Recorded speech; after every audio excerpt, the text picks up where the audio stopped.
Good evening from Bobblehead Homestead. I am Jeff. Today is Tuesday. It's a little after 8 p.m.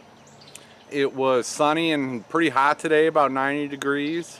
So I had a great nap this afternoon, and now I'm out here. I've got an hour left, and yeah, getting stuff done.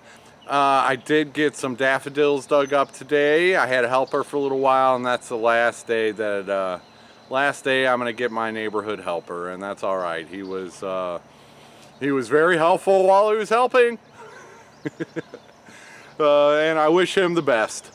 What else did I do? A whole bunch of chicken chores I had to get done, and shuffling things around, and scrap metal dude came today, so I was helping him out, and yeah, there's always something going on here lately.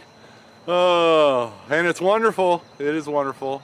I'm getting my rest in. I had a very long nap this afternoon, and I was tempted to go fishing here a little while ago, but I got stuff I need to get done. Okay, that's gonna be it. Thanks for watching. Thanks for subscribing. Thanks for the comments. Thanks for everything. I hope everyone is having a great week. And I'll catch you, if not tomorrow, the day after. Take her easy, everybody.